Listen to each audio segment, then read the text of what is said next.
নমস্কার বন্ধুরা, মিঠুর কুকিং চ্যানেলে আপনাদেরকে আবারও স্বাগত। আজকে একটা দারুণ রেসিপি নিয়ে চলে এসেছি। এটা হচ্ছে পমফ্রেট মাছের একটা ঝালের রেসিপি। তো চলুন দেখে নিই আমি কীভাবে করেছি। পমফ্রেট মাছ বাজার থেকে কিনে এনেছি, নিয়ে এসে কেটে ভালো করে ধুয়ে লবণ হলুদ মাখিয়ে রেখে দিয়েছি।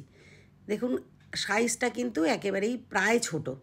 এরপর একটা মিক্সিং বোল নিয়েছি, তাতে সাদা সর্ষে, পোস্ত আর নিয়েছি সাদা তিল আর কিছু কাঁচা লঙ্কা।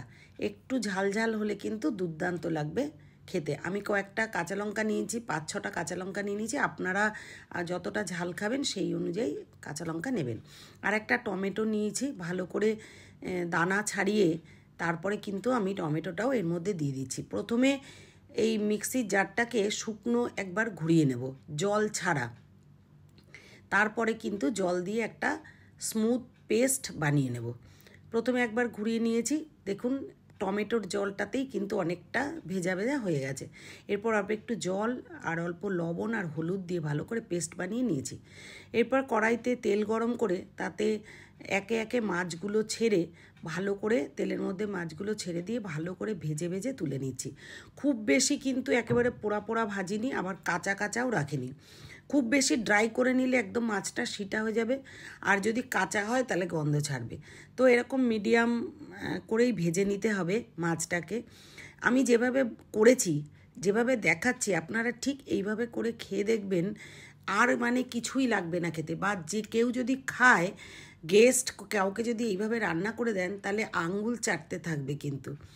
তো মাছগুলো ভাজা হয়ে গেছে। এরপরে ভাজা মাছগুলো তুলে রাখলাম। নিয়ে এর মধ্যে কালো জিরে আর শুকনো লঙ্কা ফোড়ন দিয়ে একদম পাতলা পাতলা স্লাইস করে আলু কেটে নিয়েছি। একটা আলু, আপনারা আলু দিলে দিতে পারেন, নাহলে স্কিপ করে যেতে পারেন, কোনো সমস্যা নেই। কিন্তু আলুটা দিয়ে খেতে ভালো লাগে বলে আলু দিয়েছি। আর 1/2 ইঞ্চি মতন আদা গ্রেটারে গ্রেট করে দিয়েছি। এখানে বাটি নিয়ে আমি এই কারণে একটু মুখে বাঁধলে ভালো লাগবে।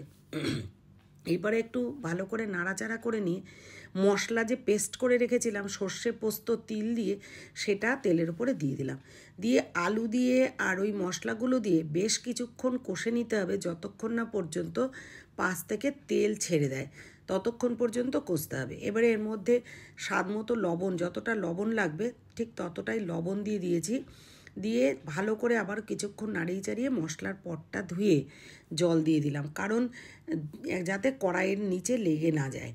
এজন্য একটু জল দিয়ে ভালো করে যদি কষা যায়, তাহলে কিন্তু পুরো মশলাটা খুব সুন্দর করে কষা হয়ে যায়। এরপরে জল গরম করে দিতে হবে। জল গরম করে দিলে মাছের ঝালের যে টেস্ট, এটা কিন্তু দুর্দান্ত লাগবে খেতে। গরম জল দিয়ে দিলাম। যতটা ঝোল রাখবো ঠিক ততটা আমি দিয়েছি। আপনাদের যতটা, যদি কেউ শুকনো গ্রেভি মতো রাখেন তাহলে অল্প করে জল দেবেন। দেখুন আলুগুলো যখন সিদ্ধ হয়ে যাবে দেখে নেব, তখনই ভাজা মাছগুলো দিয়ে দেব। দিয়ে ভাজা মাছগুলো একটু ফুটে গেলেই কিন্তু আমার প্রায় রান্নাটা কমপ্লিট হয়ে যাবে। উপর থেকে ধনেপাতা ছড়িয়ে কিন্তু নামিয়ে নেব। তার আগে 1 চামচ মতন শুকনো লঙ্কার গুঁড়ো দিয়েছি কালারের জন্য, আর উপর থেকে 2-3টে কাঁচা লঙ্কা ফেলে দিয়ে দিয়েছি।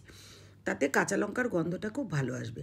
আর এইভাবে রান্না করে খেয়ে জানাতে ভুলবেন না কেমন লেগেছে। আর যারা যারা সাবস্ক্রাইব করেননি এখনও, তারা সাবস্ক্রাইব করে বেল আইকনটা প্রেস করে রাখবেন, যাতে পরবর্তী ভিডিওর নোটিফিকেশানটা আপনাদের কাছে ফার্স্ট যায়।